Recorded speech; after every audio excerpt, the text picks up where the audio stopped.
At Wind River Resort and Casino, we like to celebrate life's little moments. Oh, and the big ones too, because around here, when you're completely in the moment, that's when the magic happens. Come in and find your moment at Wind River Resort and Casino. Happy Monday morning to you. I'm Chief Meteorologist Mike Krueger. We're going to talk about a ticket giveaway here for the Red Bluff Roundup. That is right. The Red Bluff Roundup is almost here. I've got 2 tickets to give away to the Friday, April 17th event. To enter to win, all you have to do is email me at mkrueger@weathernorcal.com and you could win 2 free tickets to the big event. And you can also just go to weathernorcal.com and click on the contact section, and you can also send an email that way as well. It's super easy, and you could win. The winner will be announced Wednesday, April 15th, right here on Coffee with Krueger. Hey, by the way, I also want to remind you there's a big sale going on at Axner Excavating through Sunday, April 12th. They've got all kinds, pretty much everything. They've got that 11 acres of gardening and landscaping supplies, rocks, mulch, the works, right? And you can go there, get the great sales. And here's another cool thing they've got going on here. Home show, April 11th from 9 a.m. to 3 p.m. That's April 11th. You can meet the pros. And for those of you that may have questions or comments or even concerns or just want to chat it up with a pro, you can get some expert advice on any projects you may be involved in at home or anywhere else. So you can check that out. Go to axnerexcavating.com for more details on the sale and, of course, the Meet the Pros event as well. I want to say good morning to Jackie Dixon from this morning from Trinidad. She's saying good morning, so I want to say good morning to her. You're one of our regulars checking in. All right, we get into our Monday, April 6th, Krueger's Quickcast. And right now we're looking at temperatures in the upper 40s to low 50s in the valley. We've got mainly 30s and 40s for the higher elevations and mid 40s for you along the coast. Out the door this morning, we are going to be looking at mainly clear skies, although a few clouds out there this morning. Those clouds should start to dissipate for many of you out there this morning. There you can see the area. There's actually 2 things I kind of have my eyes on. The stream of moisture headed towards Southern California, working its way southward, but the area of low pressure spinning off to our west. That is what's going to be impacting our weather later this week, but it's going to take its own sweet time getting here because we look at today's forecast and there's just not much going on today, right? We're seeing a couple of clouds developing later in the afternoon. There may be a sprinkle or 2, I'd say maybe for parts of Siskiyou County, even today, but really going to hold off for any significant rain until later on in the week. Winds, not much of an issue, generally coming in from the south for the valley at about 10, maybe 15 miles per hour. So just a tad on the breezy side, but certainly nothing to be concerned about. Rainfall chances increase later on in the week. Now, some areas as early as Wednesday, but I do think that it's going to be Thursday, Friday, a little bit more widespread chances, valley, mountains, coast, and then going into the weekend. I think we've got the potential for some activity as well. Looks like we've got temperatures in the low to mid 80s for the valley, 70s for the higher elevations, and looks like in the low 60s along the coast. No big changes. If you like the weather you saw over the weekend, you're going to like the weather today. Again, there's not much change going on there. Temperatures around 50 for the valley tonight, 30s and 40s for the mountains, and looks like in the mid 40s for the coast. All right, let's take a look at your 7-day forecast. So what I've done here is this. Today, tomorrow, you're dry. Tomorrow is slightly cooler again Wednesday. Wednesday is what I'm going to call the transition day from what we've been experiencing, mainly sunny and warm, right, to the cooler and unsettled pattern. So we go from 80 degrees on Tuesday and really even low to mid 80s today into the low to mid 70s by Thursday, Friday. Now, Thursday, Friday, I've got a chance for thunderstorms in there. And here's the thing, we can't rule out a thunderstorm over the weekend either. So there's certainly that chance. But bottom line, we're just going into that cool and unsettled weather pattern.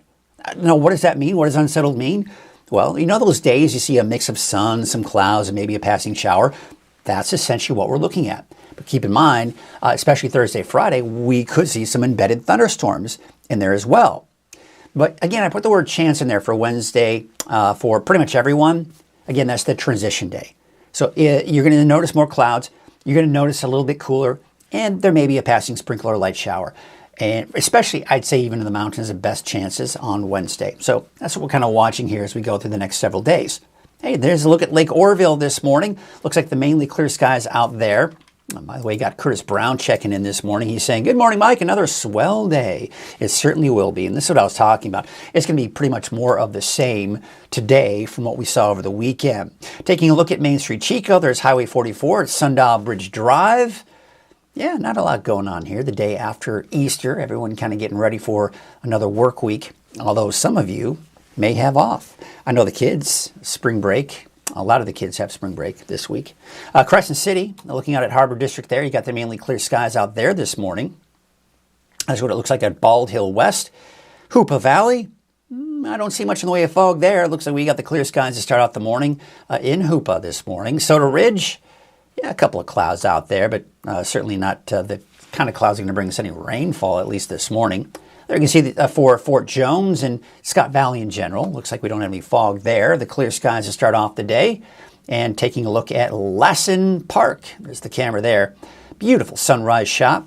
Looks like we can see still a little bit of cloud. Still some snow out there. But any of the snow that we did see that kind of covered that bench a little bit here last week, that has since then melted as we would expect. Let's take a look. Oh, I hope my microphone just turned off. Back on, but let's take a look at Elk Country, just north of Trinidad, and can't really see much there. Sometimes what happens is it's pretty dark where the camera is, but then off in the distance behind those mountains, you tend to see very bright conditions, and that kind of messes with the image there a little bit here. But you get the idea of what's going on there.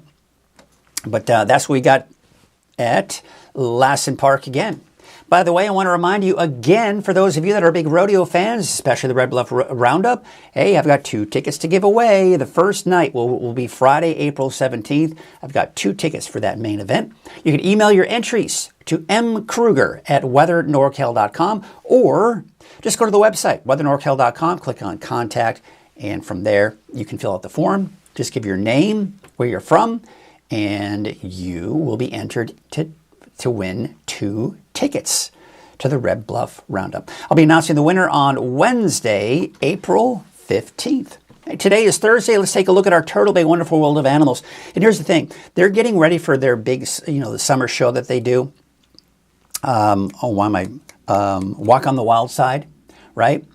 But they've got to train all the animals. There's a whole process that goes into training those animals to get you the show that you end up seeing. And we're going to get a little sneak peek behind the scenes of what it's like training one of the little skunks.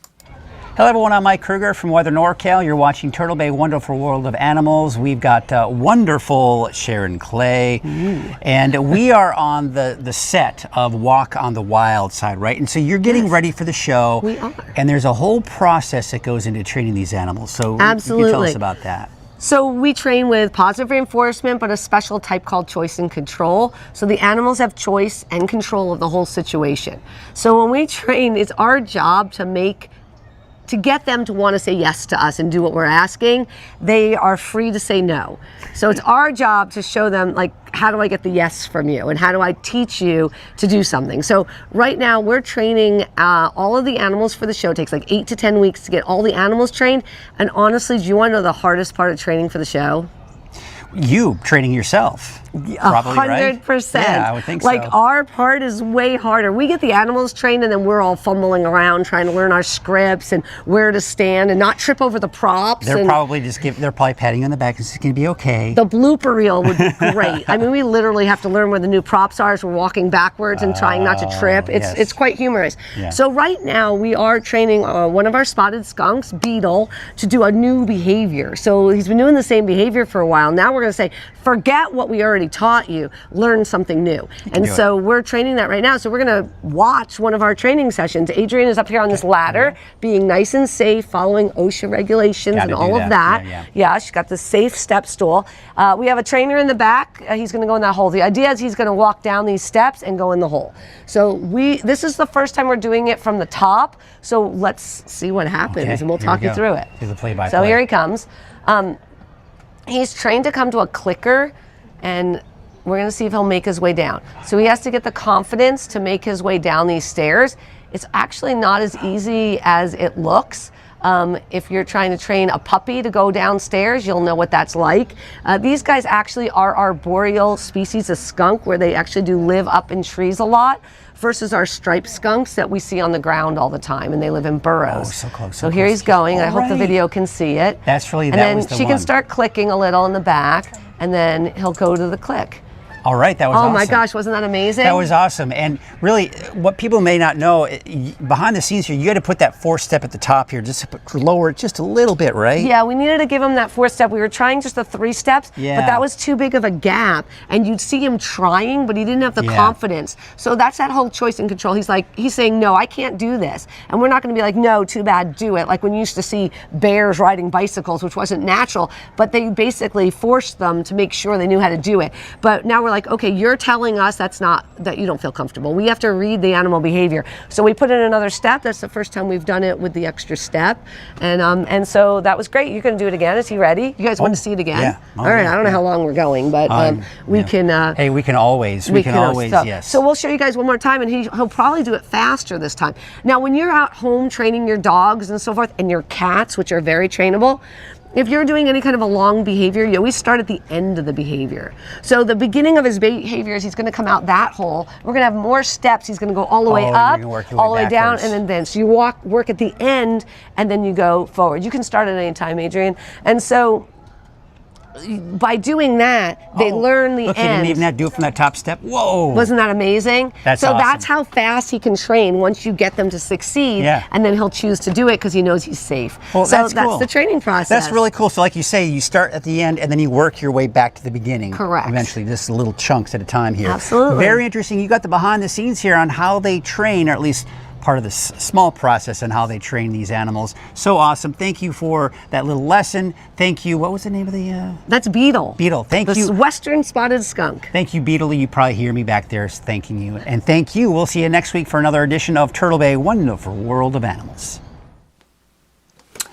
I want to thank Sharon Clay for kind of sharing that moment here. That was really neat, and that was really part of the training process. And you saw the very first time the skunk had a hard time getting down that first step, but then eventually the second time was like just a piece of cake. So I'm glad we were able to do that the second time, so you can kind of see how quickly these animals can learn. And it was interesting to learn too that you start at the very end of what you're trying to get them to do, and then you work your way backwards, because by the time they get to the end, it's like something that's been entrained in their mind and it's good to go. So they really know what they're doing over there. They're the experts, and that's why the show that you see is so polished and awesome, because they work so hard behind the scenes. You have no idea how much work goes into not only training the animals, but training themselves and getting themselves ready for that show. So kudos to them. This is that time of the year they are just a bit stressed out, because again, there's a lot going on, making sure all the animals are prepared, and they are also prepared. So that is fun. By the way, you can always check the latest Turtle Bay Wonderful World of Animals. Go to the website, click on the Turtle Bay Wonderful World of Animals segment, and you can watch not only the one that you just saw, but all of the ones that we've done since Weather NorCal started. So it's just been so much fun doing that with Sharon and working with Turtle Bay on that. All right, what do you say we get to the headlines, right? And so dry and warm, that's what we expect here to start off the week. Really what you saw though over the weekend, that's what we're going to see here to start off the week. Cooler and unsettled by the middle to latter part of the week. Chance for thunderstorms in the forecast. And this cooler and unsettled weather pattern once it begins, looks to last into the weekend and possibly even into next week. So let's get into that in the deeper dive forecast. But first, a word from the Red Bluff Roundup. Get ready for the largest 3-day rodeo in America. Over $350,000 in prize money. 3 days. April 17th through the 19th. Cowboys and cowgirls from across the nation come to Red Bluff to compete for over $350,000 in cash. Family fun for all ages at the Tehama District Fairground. Don't miss this year's Red Bluff Roundup. Tickets available online and at the Red Bluff office. Well, it's starting to cool off in the mornings here, especially out towards the north and east. You can see out towards Alturas about 34, just 2 degrees above that freezing point actually, as well as Mount Shasta, Wairika. Pretty cold in Weaverville and Hayfork are in the mid-30s there, 35 for Bernie. There you can see temperatures mainly in the low 50s, although one of the cooler spots is in Red Bluff at about 49 and mid-40s for you along the coast. So a couple of things I want to point out. We've got a nice little stream of moisture right here. You see that? That's that typical subtropical moisture aimed at Southern California, Mexico, and working its way into the desert Southwest. All right, so that's what we're seeing there. Now, another thing we've got our eyes on is this, and this is really the main story, is this area of low pressure, because this is just going to very slowly migrate eastward. You would think that with the storm that's expected to impact us, that it'd be here as early as tomorrow. But there's really not much driving it or pushing it. So eventually it will shift eastward. Now, eventually as it gets closer to us, it'll then kind of shift more to the south and east. And that's where the bulk of the center of the low will be. However, this is an area of low pressure. 2 things to take note when we're talking about how high those snow levels will be and kind of the source of moisture. This is what we call a mid-latitude storm. Now, the reason I mention that is because this is not as cold of a storm system as, say, if it came from the Gulf of Alaska. So we call this a mid-latitude storm. Now, another thing it's going to do is it kind of shifts down a little bit more to the south and east. It's going to start tapping more and more. And it's already tapping into some of that moisture that you can see right here. But it's going to be tapping in a little bit into this moisture here. So there's going to be a bit of a moisture tap. Now, we're still not going to be looking at just tons and tons of moisture heading our way. So that's why I don't anticipate a ton of rainfall, but there certainly will be enough available moisture for us to see some showers and to see some thunderstorms possibly. And again, it's that time of the year you start getting that warm subtropical moisture coming in from the south. That's going to be a bit of a telling story as to whether or not we see thunderstorms, and that's why we do expect to maybe see some of those thunderstorms. So I want to show you the long range. Now, before we move this and advance this, I want to talk about a couple of things, because this is the GFS, the American forecast model. The European forecast model is another model that we look at. It's more aggressive. So as we move forward, I'm going to kind of describe what the two are showing, but we're looking at the American forecast model, just kind of give you an idea. So again, remember I was mentioning it was moving very slowly eastward. So today it's about here, and then by Wednesday, it's not too much farther off to the east, is it? But still just off to our west. Now what's happening is at this point, we are seeing the flow around that area of low pressure impact us. So I'd say that by late in the day, Wednesday night, we may start to see some of the showers move in. Now keep in mind too, because this is such a slow moving system, the exact timing is a bit uncertain, even though we're only a few days out. Okay, so it could come sooner, it may come later. It could be Tuesday night into Wednesday, but more looks like a Wednesday into Thursday type of event as of now, including the European forecast model. But then remember I was talking about how it kind of shifts down to the south-southeast. Now as it does that, it's going to show signs of getting weaker. When we have a closed off low, that's when it's strongest. When you begin to open up that low, like you see right here, so you see how it's not as that defined circle. We're seeing it kind of open up in more of that U shape. That means, well, it's still a storm. It's just not as strong as when it's closed off like that.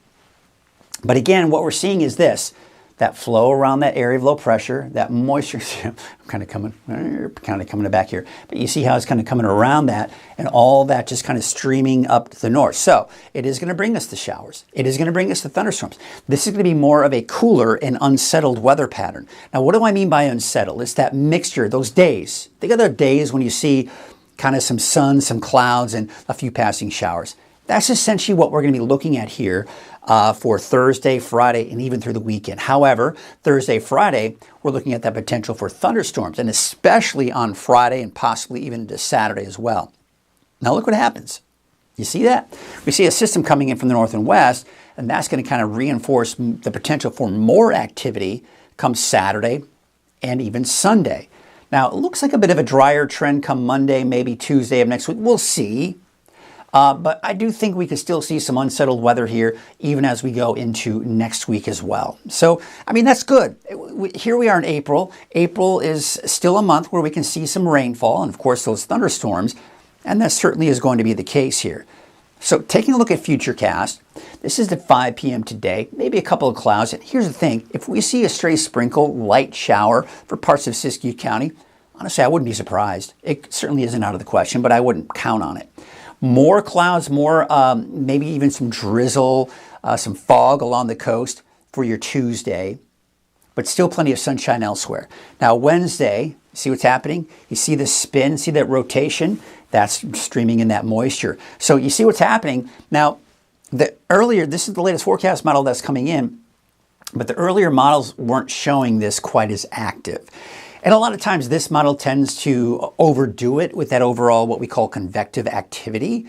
But if we see a stray shower or maybe even a thunderstorm for parts of the higher elevations on Wednesday, it's not out of the question. But Wednesday is what I'm going to call the transition day, because today, tomorrow, basically upper 70s, low 80s, but today more like the low to mid 80s, right? And then by tomorrow, the valley looking at upper 70s, low 80s. Then by Wednesday, we're talking mid to upper 70s. And then by Thursday, Friday, you're talking upper 60s, low 70s. So Wednesday is a transition day, and I do think there's going to be better chances for that rain, possible thunderstorms by Thursday, Friday. The winds, if you track the winds and monitor the winds, well, here you go. We're not going to see much in the way of winds over the next several days. Now, if you get caught under a thunderstorm, that's a different story, right? But overall, the trend is not calling for very strong winds, at most at about 10 to possibly upwards of 15 miles per hour. Here's your trend, your temperature trend, ticking down, right? The normal high is about 69, 70. So we'll be about normal by the end of the week, into the weekend, and even going into next week. Lake levels, well, the big thing here is positive numbers. That means the lake level has increased, not lowered in elevation, which is keeping us at historical average of well above 100%. All right, let's go and take a look at what's next. I pushed the button, but it didn't advance for me. It happens. There's your wave heights. There you can see we are looking at those lower wave heights going into your Tuesday as well. So no issues there, although that may change later on in the week as these storm systems approach. Southwest winds at about 5 knots, waves from the north at 1 feet at approximately 5 seconds, and from the northwest at 4 feet at 11 seconds. Your neighborhood forecast, sponsored by Dignity Health and Grange Co-op. Yeah, we're going to be looking at temperatures in the upper 70s, low 80s. So this is what you're going to notice on the 7-day forecast. I put the word chance in there for Wednesday. Mainly dry, I think, for most of us. There are going to be a few spots, anyone, coast, inland, mountains, valley. Anyone has a chance on Wednesday to see something, possibly. But overall, I think the better chances will be Thursday and Friday. That does include the coast as well and the inland areas. Now, outside of the coast, inland, mountains, and valley, I've included a chance for thunderstorms for both Thursday, Friday. Here's the thing, we can't rule out that potential for some lightning strikes even on Saturday as well. So again, we're starting to see more of that cooler, more unsettled weather pattern. This is normal. This is typical weather we see this time of the year. We see some dry days, warm days, and things cool off. It's that transition, right, of winter to summer.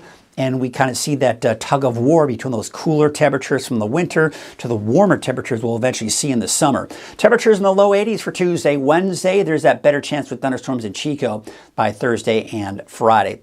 83 for Redding all the way down to Red Bluff, 83 degrees in Palo Cedro, 79 in Whiskeytown, and 78 degrees in Lakehead. Let's take a look at your 7-day forecast for Redding. Low 80s, about 79 degrees by Wednesday. And then, of course, that chance for showers, thunderstorms for Thursday, Friday. As I mentioned, maybe even Saturday we could see a few thunderstorms. And listen, we can't even rule that out on Sunday either.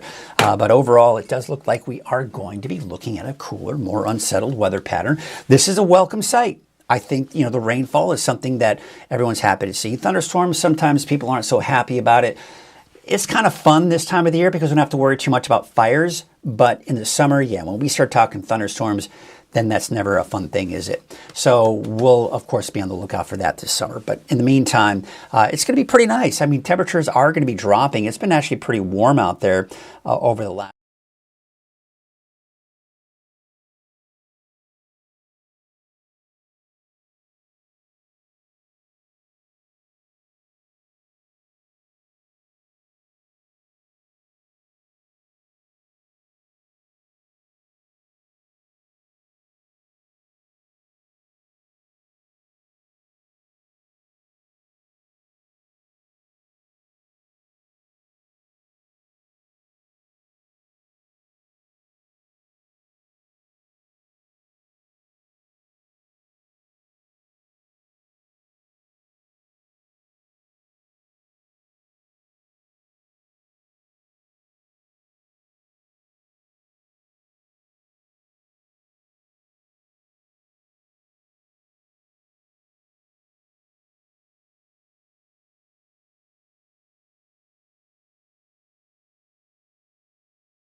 Thank you, Jackie. My goodness, and Robin.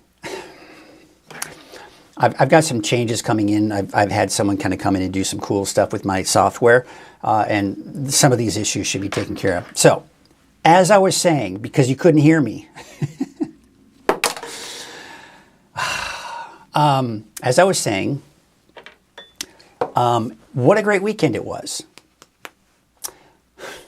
I hate this. It just drives me nuts. There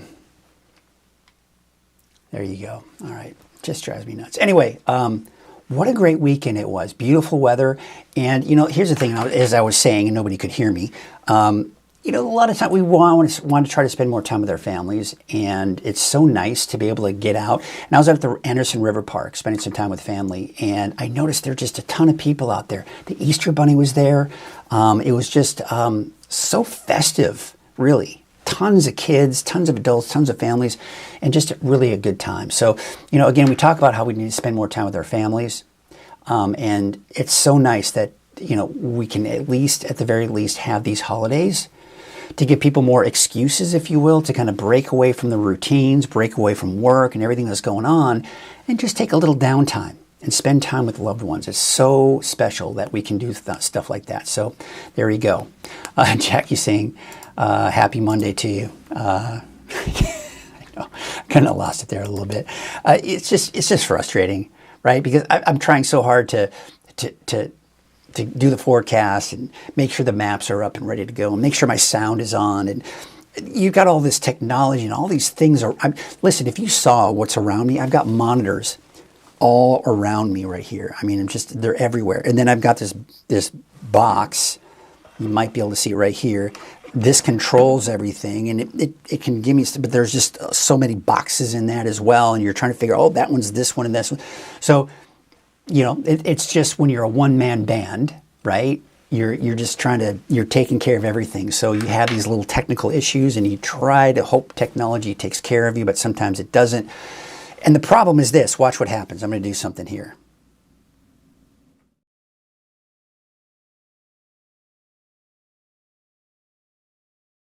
When I go to my camera like this, for some reason, this has never happened until last week, and I've been trying to fix it. When I go to this camera just by itself, it's like, nah, I'm going to go ahead and turn the microphone off on you. Even though I didn't change anything, it just started turning off the microphone for some stupid reason. So, I don't know. It's fun. It's fun. It's part of what I do. All right, thank you, Jackie. I appreciate that. Okay, that's going to do it for us. It's Monday. We're getting ready for a week. This is going to be kind of a semi-short week for me. I've got spring break for my son, so we're planning a trip to Lake Elsinore later this week into the weekend, and looking forward to just kind of spend a little downtime. But the cool thing is, as you know, we've got meteorologist Aurora Murray. She'll be filling in for me. Well, she'll be doing the afternoon and evening today, but then I'm probably, if she has time, and I'm going to have to sit down with her and talk to her about this. Tuesday and Thursday, at least Thursday and Friday. Friday she'll probably be taken care of all day. Thursday she'll probably be taken care of the afternoon and evening. Too complicated. No need to get into that. We'll discuss that a little bit later. But in the meantime, have a great start to your work week. We're going to leave you with a couple of cameras in the area. Beautiful shots of Soda Ridge to start off this morning and get you to wrap up the show. Have yourselves a great day, and we will see you tomorrow.